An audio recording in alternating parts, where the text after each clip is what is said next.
This video contains news and analysis related to a recent terror attack in Kashmir.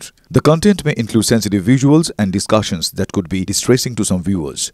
Viewer discretion is advised. We strongly condemn all forms of violence and terrorism. The purpose of the content is solely to inform and create awareness based on verified reports. अरे कम दे किंतु खाटी दे MDH Kashmiri লাল লঙ্কার গুঁড়ো MDH এই মুহূর্তে সবথেকে বড় যে খবর আমাদের নজর রাখতে হবে পাক চর জ্যোতির সঙ্গে এবার বাংলার ইউটিউবারের যোগাযোগ। আপনারা জানেন প্রত্যেক ঘন্টায় যবে থেকে এই ইউটিউবার ধরা পড়েছে তবে থেকে প্রত্যেক ঘন্টায় TV9 বাংলায় গোটা দেশের মধ্যে এই জ্যোতিকে নিয়ে একের পর এক বড় বড় খবর ব্রেক করেছে। এমনকি গতকাল আমরা দেখিয়েছি কিভাবে ওড়িশার ইউটিউবার ব্লগারের সঙ্গে এই জ্যোতির যোগাযোগ ছিল, আর এবার আর অন্য কোনো রাজ্য নয়, একেবারে আমার আপনার এই বাংলার ইউটিউবারের সঙ্গে জ্যোতির যোগাযোগের প্রমাণ মিলল। জ্যোতি রানী মালহোত্রার বাংলা সহ একাধিক ব্লগে এবার সঙ্গী কলকাতার একজন ইউটিউবার, নাম সৌমিত ভট্টাচার্য। এই মুহূর্তে সব থেকে বড় ব্রেক TV9 বাংলায় জ্যোতির অন্তত দুটি ব্লগে এই সৌমিতকে দেখা যাচ্ছে। বাংলায় সেই সৌমিতের সঙ্গে কলকাতার একাধিক গুরুত্বপূর্ণ জায়গায় ঘুরেছে পাকিস্তানের চর জ্যোতি রানী মালহোত্রা। এমনকি দুজনে একসঙ্গে ব্যারাকপুরে বিরিয়ানি খান। শেওড়াফুলিতে আর এক ব্লগারের বিয়ের অনুষ্ঠানেও জ্যোতি এবং সৌমিত একসঙ্গে যায়। যদিও সৌমিত দাবি করছেন তিনি যে জ্যোতি পাকিস্তানের চর এই সম্পর্কে কিছুই জানতেন না। জ্যোতি রানী মালহোত্রা, ওকে তো আপনি কিভাবে চিনলেন? মানে আপনার সঙ্গে কতদিন আগে থেকে পরিচয়? অ্যাকচুয়ালি রেল, আমি হলাম রেল ফ্যান, মানে ট্রেন ফ্যান ভালোবাসি। তো আমাদের মানে রেল ফ্যানের কমিউনিটি আছে। তো এবার বন্দে ভারত ইনঅগ্রেশনের ধরুন এই পাস দেয়, পাস ডিস্ট্রিবিউট করে রেল ফ্যানদের ডাকে, ইউটিউবারদের ডাকে। তো ওই নিয়েই দেখা। প্রথম আমার অযোধ্যা রাম মন্দির ইনঅগ্রেশন ছিল, তখন একবার দেখা হয়েছিল। তখন জাস্ট মানে 10 মিনিটে দেখা, ওই সাথে ব্রেকফাস্ট করেছিলাম কচুরি। যেহেতু মন্দির খুলবে, অনেক লোকে যেহেতু বাসে যাবে, তো আমি বাসের ভিডিও বানাতে গেছিলাম, তো সেখানে ওর সঙ্গে দেখা হয় আর কি। আচ্ছা, এটা কি রাম মন্দির উদ্বোধনের দিনেই? না, উদ্বোধনের দিনে না, উদ্বোধন 22 হয়তো মনে হয়, আমার যা মনে হয় 22 তারিখ হয়েছিল। তো আমি আগে গেছিলাম 14 তারিখ বা 12 তারিখ, এরকম কিছু ডেট তো এক্সাক্ট মনে নেই। তো সেখানে এই জ্যোতি রানী সেও উপস্থিত ছিল অযোধ্যা? হ্যাঁ। তো ওখানে পরিচয় হওয়ার পর ফল মানে ও মানে জাস্ট ব্রেকফাস্ট করে তখন আমি চলে গেছিলাম। আমি অ্যাকচুয়ালি বেরিয়ে গেছিলাম ওখান থেকে। আমার যাওয়ার ছিল বারাণসী, তো ওদিন আমি দুপুরের বাস নিয়ে বারাণসী চলে গেছিলাম। ও ছিল ওখানে একদিন, তো তখন দেখা হয়েছিল। তারপর জাস্ট আমার মানে কন্ট্যাক্ট নাম্বারটা হয়ে ছিল। তো এবার একটা ইনভিটেশন ছিল কলকাতায় বিয়ের, আমাদের একজন ইউটিউবার আছে, ইউটিউবার দাদা, তো তার বিয়ে ছিল, তো সেই ইনভিটেশনে ও এসেছিল। আচ্ছা, ওই অযোধ্যার রাম মন্দির ইনঅগ্রেশনের সময় কি প্রথম দেখা? হ্যাঁ, তখনই প্রথম দেখা। মানে ওর মধ্যে কি কোনো রকম, এই যে তুমি যে বিষয়গুলো জানতে পারছো এখন, যে ও পাক গুপ্তচর হিসাবে কাজ করতো বা এই ধরনের অভিযোগ উঠে আসছে, এই ধরনের কিছু কি বুঝতে পেরেছো তুমি? না, বুঝতে পেলে তো আমি কলকাতায় ঢুকতেই দিতাম না। হ্যাঁ, মানে অভিযোগ তো উঠে আসছে, আমরাও তো শুনে শক, মানে আমাদের পুরো কমিউনিটি শুনে যে এরকম আমাদের রেল ফ্যানদের মধ্যে এরকম কেউ করতে পারে, মানে আমরা তো এটা মানে আমাদের ভাবনা চিন্তার বাইরে এটা। এখানে আর কোন কোন ব্লগারদের সঙ্গে ওর পরিচয় আছে? ওরকম মানে ক্লোজ বলতে ওরকম কেউ নেই, তবে জাস্ট মানে নাম জানে বলে তো এখানে তো অনেকজন আছে। জাস্ট যে জ্যোতিকে চেনে বলে এরকম তো অনেক আছে। সেটা শুধু কলকাতায় না, মানে কলকাতাতেও আছে, মেনলি সব নর্থ ইন্ডিয়া সাইডেই আছে। নর্দার্ন রেলওয়েজের অফিসিয়ালরা ওকে চেনে। আমাকে বলেছিল যে ওই ট্রেন ইনঅগ্রেশনের জন্য ওকে মেসেজ করে। কাশ্মীর বন্দে ভারত ইনঅগ্রেশনের ছিল এবার এপ্রিলে, তো ওকে নাকি নর্দার্ন রেলওয়েজ থেকে মেসেজ করেছিল। শুনলেন আপনারা আর কতটা গভীরে যোগাযোগ রয়েছে এই পাকিস্তানের চর জ্যোতির। গতকাল আপনাদের দেখেছিলেন পুরীর ইউটিউবার, সেখানে প্রিয়াঙ্কা সেনাপতি, তার সঙ্গেও যোগাযোগ ছিল এই জ্যোতির, ঘনিষ্ঠতা ছিল, যে কারণে পুরীর মন্দিরের নিরাপত্তা বাড়ানো হয়েছে। এবার কি তাহলে শহর কলকাতার নিরাপত্তাও বাড়বে? কথা বলবো আমার সহকর্মী সুপ্রিয় আমাদের সঙ্গে রয়েছেন। সুপ্রিয়, কলকাতার ব্লগারের সঙ্গে জ্যোতির কিভাবে যোগাযোগ হলো, কতটা ঘনিষ্ঠতা ছিল, কোথায় কোথায় একসঙ্গে ঘুরেছিল তারা, তাহলে কি কলকাতা থেকেও তথ্য পাচার হয়েছে?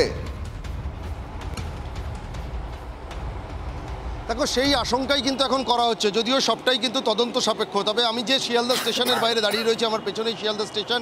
গত ফেব্রুয়ারি মাসে সৌমিত ভট্টাচার্য, কলকাতারই ইউটিউবার বা ব্লগার, তার সঙ্গে পরিচয়ের সূত্র ধরে লিলুয়া একটি বিয়ের অনুষ্ঠানে যোগ দেওয়ার জন্য এই পাক গুপ্তচর বৃত্তির অভিযোগে গ্রেপ্তার হওয়া জ্যোতি রানী মালহোত্রা গত ফেব্রুয়ারি মাসে কিন্তু দিল্লি থেকে রাজধানী এক্সপ্রেসে চড়ে শিয়ালদা স্টেশনে আসে এবং এখানে ওয়েটিং রুমে এই সৌমিত ভট্টাচার্য নামের ইউটিউবারের জন্য অপেক্ষা করছিল এবং এখান থেকেই কিন্তু সৌমিত এই জ্যোতি রানীকে রিসিভ করে এবং তারপর তারা ট্রেনে করে একসঙ্গে বিভিন্ন জায়গায় ঘুরে বেরিয়েছে, এমনকি ব্যারাকপুরে গিয়ে তারা একসঙ্গে খাওয়া দাওয়া করে, এমনকি তার পরবর্তীতে তারা বিয়ের অনুষ্ঠানে একসঙ্গে যোগ দিয়েছিল। তারপরে দমদম বিমানবন্দর থেকে আবার তারা বেরিয়ে যায়। তবে শুধুমাত্র কি এই যে সৌমিতের সঙ্গে, সৌমিত যেমনটা আমাদের কাছে দাবি করছে যে এর বাইরে তার সঙ্গে যতটুকু সময় সে ছিল অন্য কোনো জায়গাতে সে যায়নি, বা এই যে ইতিমধ্যেই যে অভিযোগ সামনে উঠে আসছে যে এই যে ট্রাভেল ব্লগের বিষয়কে সামনে রেখে বা বিভিন্ন জায়গাতে ট্রাভেল ব্লগ করতে গিয়ে গুরুত্বপূর্ণ ইনস্টলেশন বা যে সমস্ত সৌমিত এটাও বলছে যে আরো ব্লগারদের সঙ্গেও নাকি জ্যোতির যোগাযোগ হয়েছিল। এই খবরে আমাদের নজর থাকবে, সঙ্গে থাকবে সুপ্রিয়।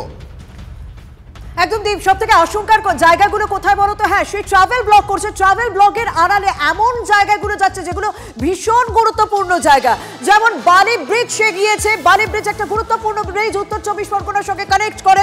তার পাশাপাশি শিয়ালদা স্টেশন, যে শিয়ালদা স্টেশনে প্রচুর মানুষের যাতায়াত। তার পাশাপাশি শিলিগুড়ি এবং জয়গা, যখন চিকেন স্নেক নিয়ে উদ্বেগ রয়েছে। আমার সঙ্গে রয়েছেন আমার সহকর্মী সায়ন্ত। সায়ন্ত, এই জায়গাগুলো যদি বাছাইয়ের কথা ভাবা যায়, শিয়ালদা স্টেশন, বালি ব্রিজ, বারাকপুর ক্যান্টনমেন্ট এরিয়া সেখানে রয়েছে, শিলিগুড়ি এবং জয়গা, কতটা ইম্পর্টেন্ট এই জায়গাগুলো এখন জ্যোতিষ সম্পর্কে আমরা যত বেশি জানছি তাতে তো রীতিমতো আশঙ্কা, রীতিমতো ভয় করছে। একদমই, দেখো যে ব্লগাররা, অর্থাৎ যে ব্লগাররা এই সব গুরুত্বপূর্ণ জায়গায় গিয়ে নিজেদের ভিডিও করে বা ব্লগিং করে, তারা কিন্তু ন্যূনতম 15 থেকে 25 মিনিট সময় নেয়। অর্থাৎ জ্যোতির ক্ষেত্রেও কিন্তু সেটা ব্যতিক্রম হয়নি। দেখা গিয়েছে জ্যোতি যেখানে যেখানে গিয়ে ব্লগিং করেছে মিনিমাম আধ ঘন্টা সেখানে দাঁড়িয়ে সেই জায়গার তথ্য তুলে ধরেছে লাইভের মাধ্যমে। অর্থাৎ সেই জায়গায় কি অবস্থা হয়ে রয়েছে পার্টিকুলারলি সেই সময় সেই তথ্যগুলো কিন্তু তার ব্লগিংয়ের মাধ্যমে যাদের কাছে পাঠানোর উদ্দেশ্য ছিল তাদের কাছে পৌঁছে গিয়েছে, অর্থাৎ পাক গুপ্তচর সংস্থা আইএসআই। এবং সেই জায়গাগুলো করোনেশন ব্রিজ হোক বা ব্যারাকপুর হোক বা ব্যারাকপুর, দেখো ব্যারাকপুর কিন্তু ক্যান্টনমেন্ট, ব্যারাকপুরের যে জায়গায় গিয়ে তারা খাওয়া দাওয়া করেছে সেটা কিন্তু পুরোপুরি ক্যান্টনমেন্ট এরিয়া, সেখানে দাঁড়িয়ে সে ব্লগিং করেছে। বালি ব্রিজ কিন্তু অত্যন্ত গুরুত্বপূর্ণ উত্তর 24 পরগনা হাওড়ার মধ্যে কানেক্টিভিটির জন্য। আবার তুমি ধরো যে অংশগুলোকে, যে হাওড়া স্টেশন বা শিয়ালদা স্টেশনগুলোকে বেছে নেওয়া হয়েছে, হাওড়া শিয়ালদায় কখন বেশি যাত্রী থাকে বা কখন কম নিরাপত্তার কি অবস্থা থাকে সেটা কিন্তু ব্লগিং এর মাধ্যমে কিন্তু জানতে পেরেছে। অর্থাৎ সময়গুলো কিন্তু সে তার ব্লগিং এর মাধ্যমে তুলে ধরেছে, কারণ সে যখন ব্লগ করছিল তখন কিন্তু পার্টিকুলারলি টাইমগুলো উল্লেখ করছিল, 1:25, 2:25 এই সময়গুলো উল্লেখ করছিল। অর্থাৎ সে কিন্তু অত্যন্ত বিচক্ষণতার সঙ্গে কৌশলে সেই তথ্যগুলোকে নিজের ব্লগিং এর মধ্যে তুলে ধরে, যাতে যাদের কাছে তথ্য পাঠানো সেটা যদি তার কৌশলে সে তাদের কাছে পৌঁছেও দিয়েছে। অর্থাৎ এই ধরনের তথ্যগুলো যদি তার কৌশল থাকে যে এই তথ্যগুলো পৌঁছে দেওয়া বিশেষ কারোর কাছে, তাহলে কিন্তু সেই তথ্যগুলো পৌঁছে গিয়েছে তার ব্লগের মাধ্যমে, যে কারণে তদন্তের নজরে, গোয়েন্দাদের নজরে এই মুহূর্তে জ্যোতি রানী মালহোত্রার ব্লগগুলো, সেইগুলোও খতিয়ে দেখা হচ্ছে। আপাতত তোমাকে ধন্যবাদ সায়ন্ত। একদমই তাই, এবং এই ব্লগের মাধ্যমে, মানে এই ব্লগ করার মাধ্যমে, ভিডিও করার মাধ্যমে এর নেপথ্যে বেশ কিছু বিষয় সে পাচার করছিল, অভিযোগ এমনটাই। তাহলে প্রশ্ন হচ্ছে যে গত 11 মাসে তিনি দুবার এ বাংলায় আসেন, শুধু তাই না, কোন কোন জায়গাগুলো তিনি বেছে নিয়েছিলেন তার ব্লগিংয়ের জন্য এবং তার নেপথ্যে কী রয়েছে। তাহলে যদি সরাসরি এই প্রশ্ন করা হয় তাহলে বাংলা কি এখন আর অতটা সেফ নয়, সেভাবে আমাদের কি সিকিউরিটি আরও বাড়াতে হবে? আমি ঠিক এই প্রশ্ন নিয়ে যাবো। আমার সহকর্মী সিজার মণ্ডল রয়েছে।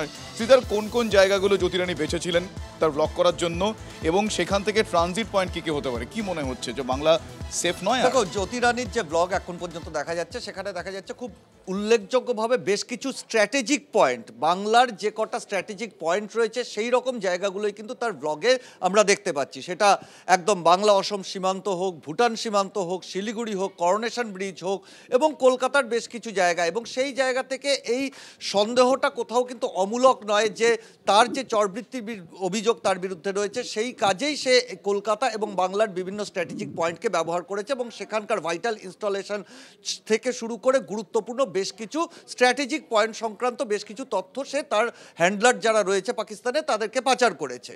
এবং সেই জায়গা থেকে অবশ্যই এটা চিন্তার কারণ এক্স্যাক্টলি সে কী ধরনের তথ্য দিয়েছে সেটা যেমন একটা বিষয়, এবং তার পাশাপাশি আরেকটা উল্লেখযোগ্য বিষয় যেটা তদন্তকারীরা দেখছেন, সে যেখানেই গেছে সে কিন্তু তার একটা নিজস্ব নেটওয়ার্ক তৈরি করেছে। এখন পর্যন্ত জ্যোতি রানী অ্যারেস্ট হওয়ার পরে 7 থেকে 10 জন গ্রেপ্তার হয়েছে যারা জ্যোতি রানীর সঙ্গে কাজ করছিল। ঠিক সেই জায়গা থেকেই গুরুত্বপূর্ণ যে বাংলায় সে এরকম কোনো নেটওয়ার্ক তৈরি করেছে কিনা, অর্থাৎ জ্যোতি রানী অ্যারেস্ট হওয়ার পরেও এই যে পাক চরের যে নেটওয়ার্ক, সেই নেটওয়ার্কটা এখনো সক্রিয় কিনা সেটা কিন্তু এখন আইডেন্টিফাই করা সব থেকে বেশি জরুরি। একেবারেই সিজার, এবং শুধু তাই না, এবং এক্ষেত্রে আরও একটা বিষয় সিজার যেরকম বললেন যে এই মুহূর্তে তিনি কাদের সঙ্গে যোগাযোগ করে এই নেটওয়ার্ক বানানো, তার ব্লগ বানানোর ক্ষেত্রেও তিনি কাদের সাহায্য নিয়েছে, এই সৌমিত ভট্টাচার্যের মতন আর কাদের সাহায্য নিয়েছে, তাদের সঙ্গে কথাবার্তা বলে বেশ কিছু গুরুত্বপূর্ণ বিষয় সামনে আসছে কিনা সেদিকে অবশ্যই নজর থাকছে আমাদের। আর বাংলায় ঘুরে গিয়েছে এই জ্যোতি রানী মালহোত্রা, এটা খুব উদ্বেগের জায়গা তৈরি হয়েছে। আর তার সঙ্গে সঙ্গে আপনাদের জানায় যে তদন্তকারীরা তারা চেষ্টা করছেন একটা যোগসূত্র আছে কিনা পেহেলগাঁও ঘটনার সঙ্গে এই জ্যোতি রানী মালহোত্রার। একের পর এক তদন্তের সূত্র মাধ্যমে বক্তব্য সামনে আসছে, যার মধ্যে আরও একটি ইম্পর্টেন্ট কথা সামনে এসেছে, যেটা জানা যাচ্ছে যে এই পেহেলগাঁওয়ের হামলার ঘটনার পর আইএসআইয়ের আধিকারিকদের সঙ্গে যোগাযোগ রেখেছিল এই জ্যোতি রানী। আর এখানেই অনেক প্রশ্ন উঠছে, তাহলে সত্যিই কি তার কোনো যোগ ছিল এই ঘটনার সঙ্গে? একটা বৃহত্তর ষড়যন্ত্রে কি সে একটা পার্ট? এই প্রশ্নগুলো উঠছে। অবসরপ্রাপ্ত সেনাকর্তা কর্নেল রাজেন্দ্র ভাদুরী এই মুহূর্তে আমাদের সঙ্গে রয়েছেন। কর্নেল ভাদুরী, এই পাকচর যাকে গ্রেফতার করা হয়েছে এবং চাঞ্চল্যকর তথ্য সামনে এসেছে সূত্র মারফত যে সে পেহেলগাঁওয়ের ঘটনার পর আইএসআইয়ের আধিকারিকদের সঙ্গে যোগাযোগ করেছে, আবার বাংলার বিভিন্ন প্রান্তে মূলত স্ট্র্যাটেজিক যেগুলো লোকেশন রয়েছে, কলকাতা, চিকেন স্নেক, এই সমস্ত জায়গায় সে ঘুরেছে। আপনার কি মনে হয় এই এক্ষেত্রে ঠিক কতটা উদ্বেগের, কি করণীয়? দেখুন, let us be very clear, ও পাক গুপ্তচর নয়, ও অভিযুক্ত। তো please don't make her a spy already. আর দ্বিতীয় কথা, উদ্বেগ না, প্লিজ আপনারা নিজেদের নিউজ রিপোর্টসে উদ্বেগ ক্রিয়েট করবেন না। এখন একটা সিচুয়েশন আছে, under investigation, let us keep it to that. এখন ও দিল্লি থেকে শিয়ালদা রাজধানী এক্সপ্রেসে এসছে, সেই জন্য ও রাজধানী মানে শিয়ালদা স্টেশনে রেকি করতে এসছে, এটা তো কোনো যুক্তি হচ্ছে না। ও যদি হাওড়া রাজধানীতে আসতো তাহলে শিয়ালদার উল্লেখ হতো না, হাওড়া স্টেশনের উল্লেখ হতো যে ও হাওড়া স্টেশনের রেকি করছে। ও ব্যারাকপুরে গিয়ে ও দাদা বৌদি না কি আগরম বাগরম, ওখানে গিয়ে না হয় ও বিরিয়ানি খেয়েছে। ব্যারাকপুর ক্যান্টনমেন্ট লোকেটেড আছে, তার মানে ও ব্যারাকপুর সঙ্গে থাকুন। আর এর সঙ্গে সঙ্গে আপনাদের জানিয়ে রাখি, জ্যোতি রানীর একের পর এক যে ঘটনা, সেই ঘটনা আপনাদের সামনে আমরা নিয়মিত আনছি আর প্রত্যেকটি আপডেট দিচ্ছি। এবার দীপ একটি ব্রেকিং নিউজ আনছে। দেখো, যেমনটা রাত্রি জানাচ্ছিল, এই মুহূর্তে আরো একটা বড় খবরে আমাদের নজর রাখতে হবে। এবার স্ক্যানারে পাকিস্তানের চর জ্যোতি রানী মালহোত্রার ব্যাংক অ্যাকাউন্টও, কারণ সোশ্যাল মিডিয়ার মাধ্যমে সে যা আয় করত তার থেকে অনেক বেশি টাকা খরচ করত, এমনটাই ধরা পড়েছে গোয়েন্দাদের কাছে। তার গোটা চীন সফর কার্যত ফার্স্ট ক্লাসে যাত্রা করে এই জ্যোতি রানী, থাকতো 5 স্টার হোটেলে, উঠবোস বড় বড় নাম করা লোকদের সঙ্গে, এমনকি পাকিস্তানেও একেবারে ভিআইপি ট্রিটমেন্ট পেত জ্যোতি রানী। কোনো জায়গায় যাওয়ার, যে কোনো জায়গায়, পাকিস্তানের অত্যন্ত গুরুত্বপূর্ণ হাই অ্যাসেট ভ্যালু জায়গায় যাওয়ার ছাড়পত্র ছিল এই জ্যোতি রানীর কাছে। কেন, কিভাবে, সেই দিকেই এখন নজর গোয়েন্দাদের। তবে শুধুমাত্র কি জ্যোতি রানী না, 48 ঘন্টার মধ্যে হরিয়ানা থেকে আরো এক আইএসআই এজেন্ট গ্রেপ্তার। আরমানের পর নু থেকে পাকড়াও তারিফ। পাক হাই কমিশনকে সেনার বিষয়ে তথ্য পাচার করতো এই তারিফ। পাক দূতাবাস কর্মী দানেশি তারিফকে পাক চর হিসেবে নিয়োগ করে। জ্যোতি রানী ছাড়াও এখনো পর্যন্ত 6 আইএসআই চরকে গ্রেপ্তার করেছে পুলিশ। আমার সঙ্গে রয়েছেন সহকর্মী শান্ত। তাহলে তো এটা ভয়ের, যথেষ্ট উদ্বেগের যে একজন দুজন এখন বিভিন্ন জায়গা থেকে এক একজন হ্যান্ডলার ধরা পড়ছে, এক একজন আইএসআই চোর ধরা পড়ছে। একদমই, দেখো ভারতের বিভিন্ন জায়গা থেকে ধরা পড়ছে এই আইএসআই চর। কিন্তু আরও একটি গুরুত্বপূর্ণ বিষয়, তুমি দেখো নর্দার্ন ইন্ডিয়া, হরিয়ানা আর রাজস্থান, গুজরাট, এমনকি পশ্চিমবঙ্গ, এই যে পুরো ক্ষেত্রটা তুমি দেখতে পাচ্ছ, একদিকে পাকিস্তান সীমান্ত অর্থাৎ পশ্চিম সীমান্ত, অন্যদিকে পূর্ব দিকে পূর্ববঙ্গ অর্থাৎ বাংলাদেশ সীমান্ত, এই যে গোটা এলাকাটা, এই গোটা এলাকা থেকে কিন্তু মূলত এই প্রায় 6 থেকে 7 জন ধরা পড়েছে।